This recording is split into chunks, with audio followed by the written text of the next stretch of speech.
به نام خدا سلام عرض میکنم خدمت دوستان عزیز. امیدوارم که خوب و سلامت باشید. در جلسه دیگری از سلسله جلسات مبانی طب سنتی سطح 2 بحث تدابیر سته ضروری در خدمتتون هستم. رسیده بودیم به بحث تدابیر الاهویه یا آب و هوا که در تدابیر الاهویه هم یک چند جلسه با هم صحبت کردیم. نهایتا رسیدیم به بحث تدابیر فصول و در تدابیر فصول به تدبیر فصل پاییز میرسیم. ببینیم حکما نظرشون در مورد تدابیر فصل پاییز چی هست. پس عنوان بحث میشه تدابیر فصل پاییز. به حضورتون عرض کنم که اولا در مورد مزاج فصل پاییز باید به عرضتون برسونم که همونطوری که میدونید پاییز طبیعت یا مزاجش سرد و خشکه. از طبیعت پاییز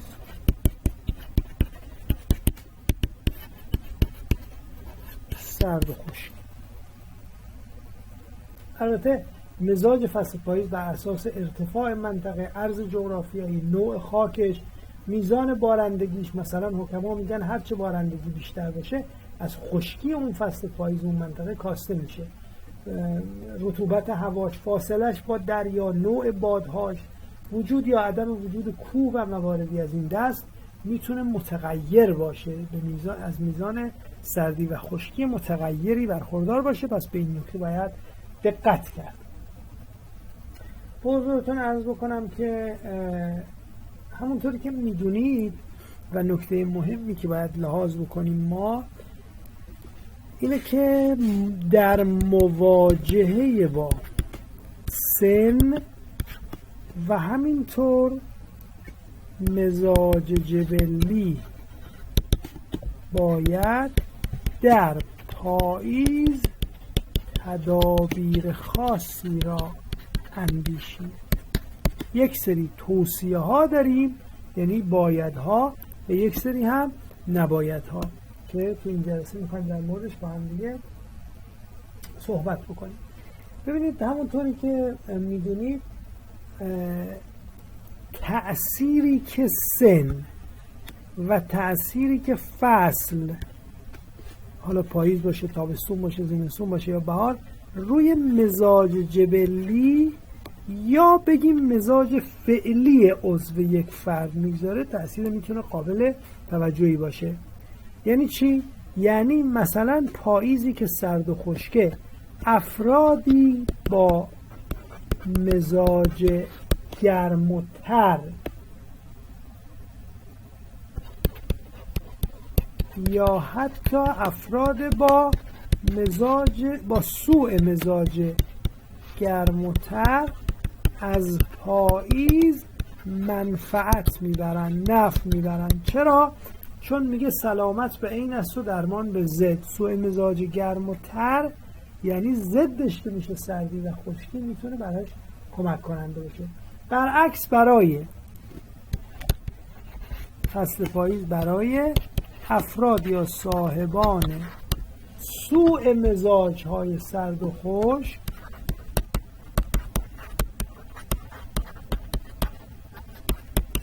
و همینطور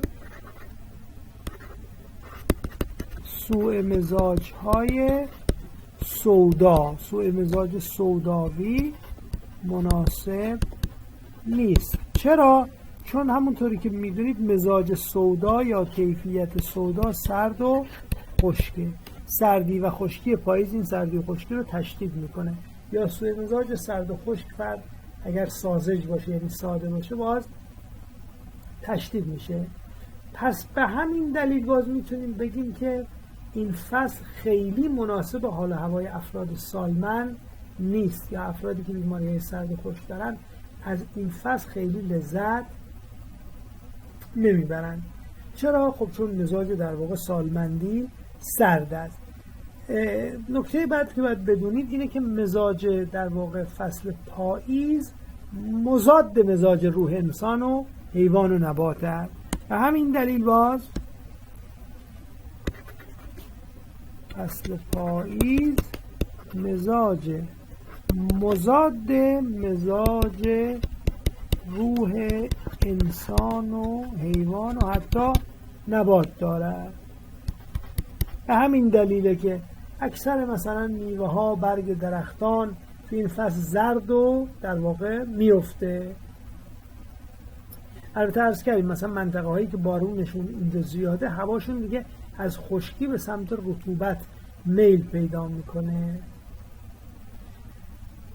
به حضورتون عرض بکنم که نکته‌ای که باید باز یادآوری بکنم اینه که در این فصل به دلیل تغییر هوا از سردی شب و صبح و گرمی وسط روز، یعنی یک هوای بسیار متغیر ما داریم ما.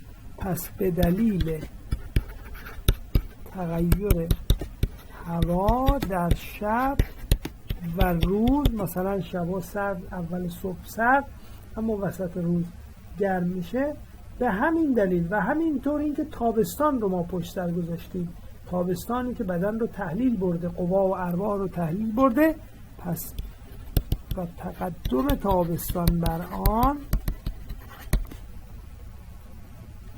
تابستانی که از کردیم تحلیل برده، اخلاط رو در واقع سوزونده، احتراق اخلاط شکل گرفته و همینطور وفور میوه ها رو در تابستان داشتیم.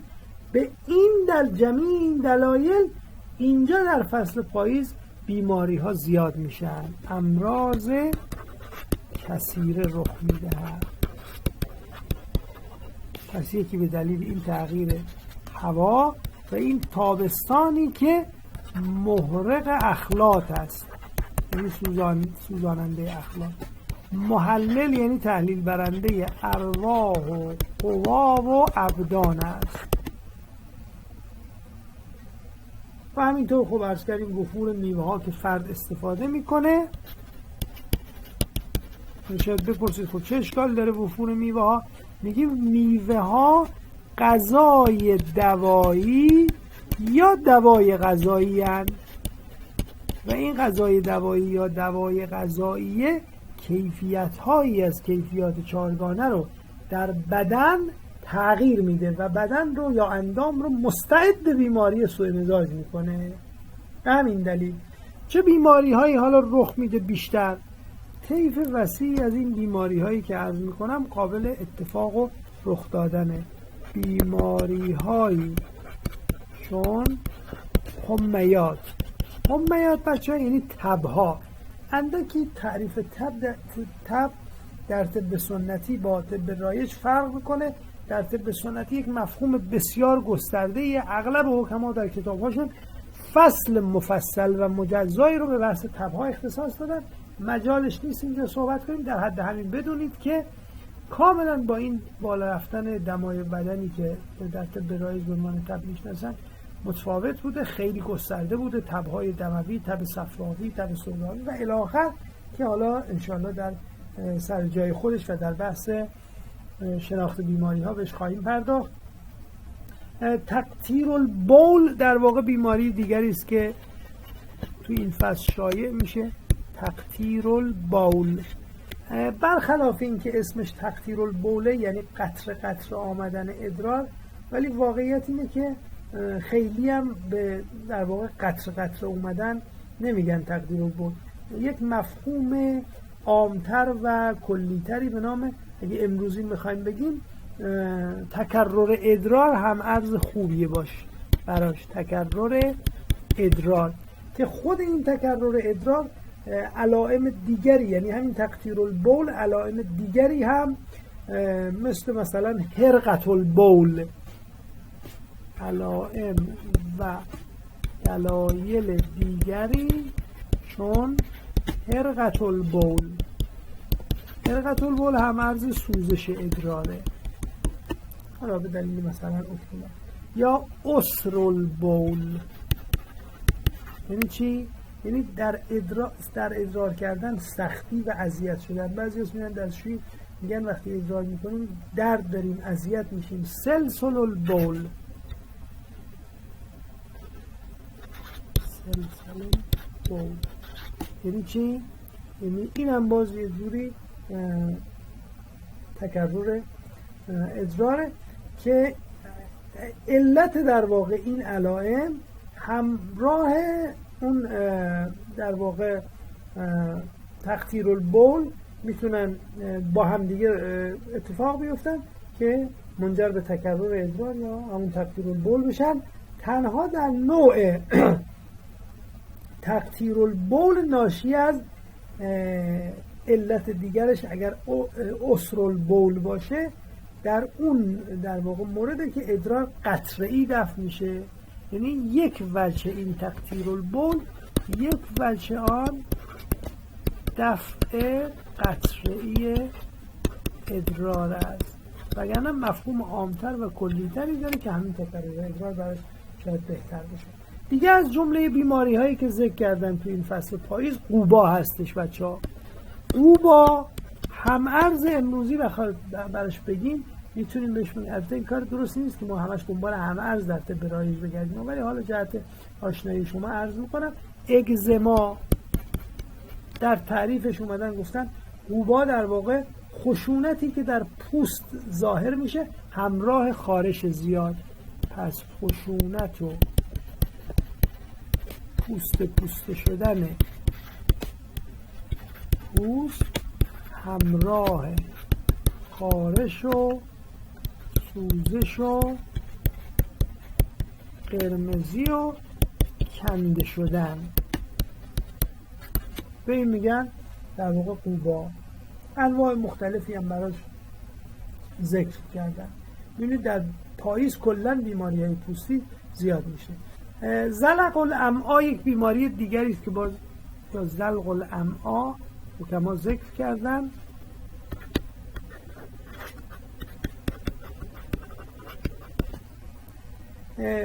زلق الامعا یک در واقع بیماری است که به دلیل از بین رفتن خملهای معده، خمل همون پرزه، به دلیل ملاست معده و روده، ملاست هم یعنی صاف شدن، به دلیل باز از بین رفتن خملها یا همون پرزهای معده و روده اتفاق میفته و دیگه نمیتونه غذا رو نگه داره و غذا را نمیتواند نگه دارد. یه جوری در واقع زلق یعنی لیز شدن، غذا لیز میشه و اینجا ممکنه اسهال هم رخ بده. این هم دیگه از جمله بیماری‌هایی است که اتفاق میفته. ارق النساء، ارق النساء همون هم عرض امروزی نش بگیم سیاتیک مثلا، جز بیماری‌هایی است که در فصل پاییز زیاد اتفاق میفته. ارق النساء دیگه. موضوع اوجاع مفاصل. اوجاع جمع وجع یعنی درد، از دردها، دردهای مفصلی و استخوانی ها. عظم تهال، عظم تهال یعنی بزرگی تهال، باز از جمله بیماری‌هایی است که اینجا خیلی شایع میشه. امراض ریوی، صدر و سینه مثل سل و دیگر امراض ریه. پس امراض ریوی مثل سل. دیگه از امراض پوستی مثلا مثل آبله، مثل زکام، مثل نزله، اینا باز از جمله بیماری‌های شایعی است که توی این فصل پاییز خیلی اتفاق میفته و باید ازشون در واقع مراقبت بکنیم تا خدای نکرده اینها یا مبتلا نشیم یا اگر مبتلا شدیم به راحتی بتونیم از پسشون بر بیاییم. حضورتون عرض بکنم که دیگه مثلا بیماری‌های مثل وسواس، مثلا افسردگی، وسواس، افسردگی، خیلی هاشون منشأ سودا هم میتونن داشته باشن. با سودا هم مزاج با فصل پاییزه. انسدادهای گوارشی، سکته ها،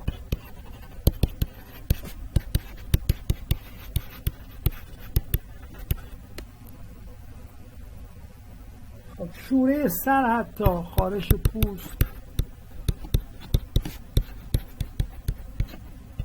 از جمله بیماری‌های شایعه. حضورتون عرض کنم و اما توصیه هایی که برای نگاهداشت تندرستی در فصل پاییز شده از این قرارن. پس تدابیر و توصیه های فصل پاییز. یکی این که از مواجهه با گرمای ظهر و سرمای بامداد و شبانگاه باید پرهیز کرد. یعنی چی؟ یعنی در طول روز متناسب با ساعات روز پوشش مناسب داشته باشیم، در صبح و شامگاه هم متناسب با خودش. پس در طول شبانه روز متناسب با دمای هوا پوشش داشته باشید. مهمترین نکته‌ای که میتونم عرض بکنم اینه که حتما شبها در خواب سر پوشیده باشد. پوشیده یعنی چی؟ نه اینکه لحاف رو بکشیم رو سرمون ها، اون بدترین کار ممکنه. یعنی اینکه با یک کلاهی و یک دستمالی دستاری سر رو در واقع گرم نگه داریم و همینطور صبحها همینطور صبحها. حالا در طول روز که هوا گرمه اگه خیلی گرم شد میتونیم از پوشش هم کم کنیم. از مواجهه با این یک. دو، از مواجهه با سردی از هر نوع، اهم از خوراکی یعنی غذاهای سرد، غذاهای با مزاج سرد، نوشیدنی های خیلی سرد، چه دمایی و چه مزاجی، یعنی یخ باشه توش یا خیلی سرد باشه توی یخچال یا مزاجی. خوابیدن در جای سرد مثل روی سرامیک. استحمام با آب سرد. بعضی عادت دارن تو این فصل باید پرهیز بکنن. پرهیز شد. به حضور انورتون عرض کنم که تدبیر سوم، از خوابیدن با معده پر چه در طول روز و چه در شب اجتناب کنیم جدا. از خوابیدن در طول روز یا شب با معده پر چه شب و چه روز اجتناب شد. چون یکی از دلایلش اینه که باید قدرت هضم خیلی قوی نیست در این فصل و میتونه مولد اخلاق فاسد بشه. به حضورتون عرض بکنم که تناول غذاهای گرم و تند خوبه، توصیه شده. 4، تناول میل کردن غذاهای با مزاج گرم و همینطور کمی اونها رو تند کردن. از بین گوشت ها گوشت باز گوسفند، گوشت مرغ محلی، گوشت خروس، از همینطور گوشت گوسفند، بره بیشتر توصیه شده، خروس، مرغ چاق محلی. از شیرینی ها هرچه که حاوی شکر و مغز بادام و پسته باشد، شیرینی های حاوی بادام و پسته. به حضورتون عرض بکنم که از میوه های تابستانی هم از مثل خربزه و به و سیب و گلابی. پس میوه ها هم خربزه، به، سیب و گلابی میوه های تابستانی است که ما میتونیم در فصل پاییز از اونها استفاده بکنیم و بهره ببریم. به حضورتون عرض بکنم که پرهیز از مجففات. مجففات یعنی چیز خشکی آور، اسم فاعل دیگه مجفف. پس پرهیز از مجففات یعنی خشکی آورها. در رأس این مجففات ببینید فقط خوراکی نیست که رفتارهای خشکی آور هم هست. مثلا شب بیداری باعث خشکی دماغ میشه.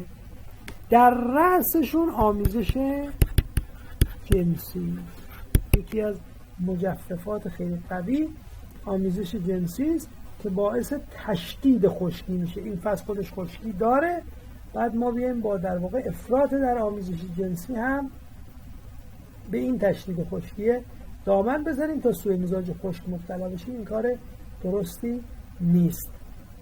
البته آمیزش جنسی در اوج خواهش تب در هر فصلی و در واقع زمانی جایز است. اینو هم بدونید، در اوج خواهش تب. ببینید ما یک در واقع اشتهای جنسی صادق داریم، یک کاذب داریم. اینو در بحث تدابیر زناشویی انشالله مفصل بهش خواهیم پرداخت. حضورتون عرض بکنم که از باب این که ما این خشکیه رو کمش بکنیم و بتونیم کنترلش بکنیم، مخصوصا در افرادی که مزاجشون خشک یا سوء مزاج خشک دارن، یک روز در میان استحمام توصیه میشه. استحمام یک روز در میان با آب نسبتاً گرم و نیم ساعت قبل از حمام یا در حمام روغن مالی تن با روغن بنفشه میتونه بسیار کمک کننده و کارساز بشه به ترتیب یعنی رطوبت بخشی بدن. خاطر دسته‌دار یعنی رطوبت بخشی به بدنه. از عطرها میشه در واقع عطرهای با بوی ملایم در واقع استفاده کرد، میتونه کمک کننده باشه به تقویت دماغ. از جمله در واقع تدابیر و اعمال یداوی تقریبا میتونیم بگیم که غالبشون یا همشون در این فصل ممنوعن، مگر اینکه ضرورتی طبیب حاذق ببینه. پس پرهیز از انواع استفراغات. 7 پرهیز از انواع استفراغات اعم از قی، فست، حجامت و الاخر. حتی مسهل‌های قوی ممنوعه، حتی مسهلات خیلی اسهال میارن یا در تنقیه ازشون استفاده میکنن. از خوابیدن زیاد هم از بیداری زیاد پرهیز شده که اجتناب بکنن. 8 از خواب و بیداری بسیار پرهیز شود. از جفتش باید پرهیز کرد. ترجیحاً از اعراض نفسانی منفی مثل غم و غصه باید پرهیز کرد. رژیم های سنگین برای افراد مخصوصا خانم هایی که میخوان لاغر بشن در این فصل ممنوعه.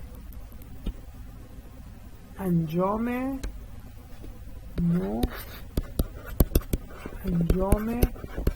رژیم های غذایی سخت و سنگین ممنوع، به دلیل اینکه قوا در اون کمال قوت خودشون در این سن به سر نمیبرن. همون اول بحث عرض کردیم که مزاج پاییز مضاد و مخالف مزاج روح انسانه.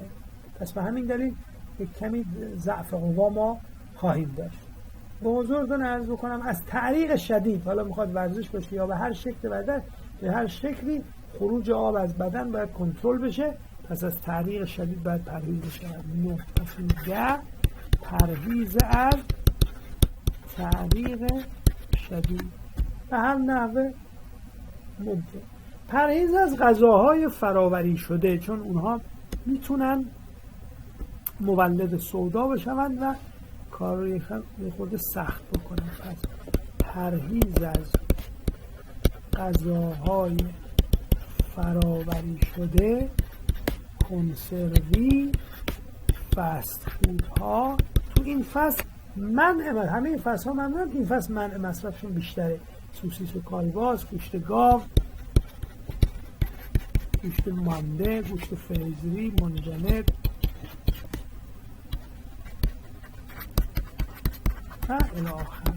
از اینها هم باید پرهیز کرد. عرض کردیم که مجففات یعنی خشکی‌آورها پرهیز بشه. آنچه که از خوراکی ها میتونیم به عنوان مجفف ازشون یاد بکنیم. ادویه های تند و تیز باید به طور نسبی پس پرهیز کرد. پس 12 پرهیز از 1. ادویه های تند و تیز به افراط، البته کمی ادویه های گرم و تند، غذاهای گرم و کمی تند کردنش خوبه. افراط اما بده. چرا؟ چون خشکی رو تشدید میکنن. ترشی ها چون خشکی رو تشدید میکنن. باز ترشی ها دیگه. سرخ کردنی ها چون سرخ کردنی ها مولد صفران، باز بدن رو خشک میکنن. بادمجان چون مولد صفراست. عدس چون مولد صفراست. قارچ و پنیر شور. قارچ مسدد، سد آور. پنیر شور هم که خب باعث ایجاد خشکی میشه. ماست و دوغ ترش، لبنیات ترش، یعنی پرهیز باید بشود.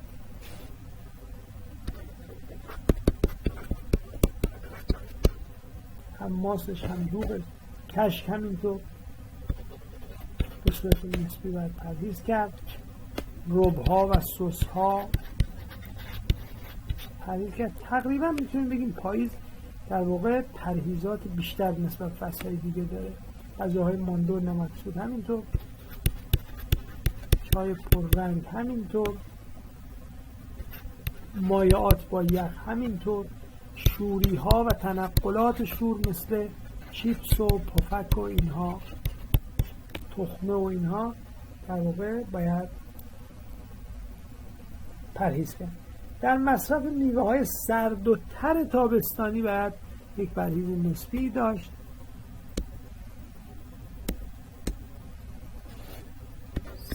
13 در مصرف میوه های سرد و تر تابستان. هر حال میمونه تا پاییز میمونه.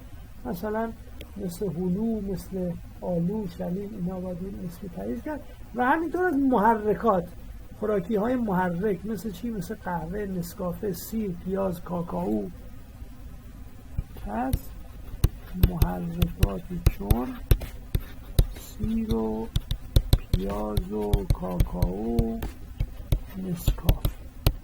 و تا حد ممکن در واقع پرهیز کرد تا مواجه با اون آثار سوءش نشدیم. هم می شود غذاهای گرم و تند رو مصرف کرد در افرادی که اندکی تری دارن. در غیر این صورت غذاهای گرم و تر رو مثلا میشه حلوای طبیعی، مرباهای طبیعی مثل مربای به، مربای انجیر، مربای پوست پسته، مربای هویج. اینا صبحانه های خیلی خوبیه که میتونیم استفاده کنیم. زیتون خوبه، میتونه کمک کنه در واقع. هویج میتونه ما کمک کنه. عسل میتونه کمک کننده خوبی باشه. مغز بادوم همینطور و الی آخر. خب به حضورتون عرض بکنم که دیگه استفاده طولانی مدت از تلویزیون، گوشی تلفن همراه و همینطور لپتاپ و رایانه و اینها به دلیل باز ایجاد خشکی که میکنن باید پرهیز بکنیم. پس 14 پرهیز از لپتاپ و گوشی و تلویزیون. خب اما بریم ببینیم اختلالاتی که ممکنه در این فصل پیش بیاد. برای این اختلالات ما میتونیم چه تدارکی ببینیم و چه کار بکنیم که با این در واقع بیماری های شایع و اختلالاتی که هست که در رأسشون سرماخوردگیه، ما چه کار باید بکنیم؟ ما چون از فصل گرم به فصل سرد منتقل شدیم پس مستعد بیماری سرماخوردگی هستیم که مخصوصا این در واقع ایام به دلیل بحث کرونا و اینها میتونه یک کمی مخاطره انگیز هم باشه. پس من بحث سرماخوردگی رو اینجا می‌نویسم و تحلیل میکنیم و توصیه‌هاشو هم خدمتتون میگم. ببینیم چیکار کنیم. همونطوری که عرض کردم یکی از مشکلات شایع این فصل سرماخوردگیه. در سرماخوردگی‌های ساده یا اصطلاحاً ویروسی هم که بهشون میگن، علائمش محدود به همین آبریزش و عطسه و بیحالی و خستگی و این موارده. علائم عفونت‌های باکتریایی مثل گلودرد چرکی و اینها دیگه تو این سرماخوردگی ساده وجود نداره. پس به همین دلیل دیگه از مصرف داروهای آنتیبیوتیک و کورتون و اینها باید پرهیز کرد و فقط تقویت قوه مدبره و استراحت رو باید در رأس کار قرار داد. به حضورتون عرض بکنم که یک سوپ سرماخوردگی رو براتون دستورشون می‌نویسم، میتونه خیلی کمک کننده و کارساز باشه. یکی از بهترین غذاها در دوره سرماخوردگی است و بهتره که یعنی بیشترین اثرش زمانیه که 3 روز پیاپی فقط غذای فرد این سوپ باشه. مواد اولیه: جو پرک 2 قاشق غذاخوری،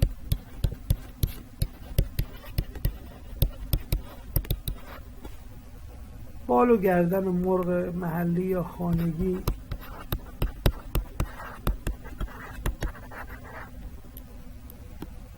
حالا به میزانی که کم کنید.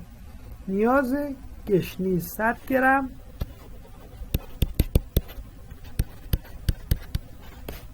سیب زمینی 1 عدد،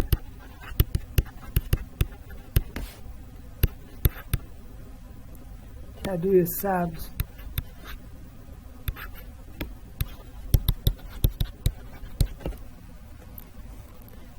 هم شد 1 عدد، 1 یا 2 عدد پیاز،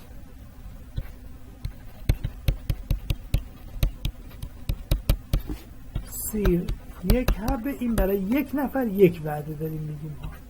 شلغم 1 عدد، کلم هم 100 گرم. این مواد باید خوب پخته بشه، خوب جا بیفتن. به حضورتون عرض بکنم که اگر فرد اندکی تب داشته باشه، در صورت وجود تب همراه سرماخوردگی 5 دقیقه آخری که سوپ میخواد، آش میخواد آماده بشه، چند گرم گل بنفشه رو بهش اضافه کنید. آخر آماده شدن غذا چند گرمی گل بنفشه اضافه شود. خب یک دستور دیگه خدمتتون عرض بکنم به نام دمنوش سرماخوردگی. پس دمنوش سرما: نعنا، پونه، آویشن، مرزنجوش، هر کدوم به میزان مساوی. مثلا 1 قاشق از این، 1 قاشق از اون، 1 قاشق از این، هر کدوم 1 قاشق غذاخوری دم کرده حدود 4 لیوان در طول شبانه روز در واقع از این دمنوش میل بشه. اگر سرفه همراه سرماخوردگی در واقع داشته باشیم، یه تدبیر دیگه ای باید براش بیاد که الان خدمتتون عرض میکنم. پس در صورت سرفه در سرماخوردگی چیکار بکنید؟ یه دونه شلغم درشت خام رو میاید داخلش رو با قاشق میترشید. پس شلغم خام رو داخل آن ترشیده یه با چاقوی نوک‌تیزی یا با قاشق اینا به گونه‌ای که وقتی میترشید که کفش نازک بشه. بعد از اینکه کفش نازک شد داخلش رو با عسل طبیعی پر میکنید. با عسل داخل آن را پر کرد میذارید داخل یه ظرفی حدود 12 ساعت بمونه.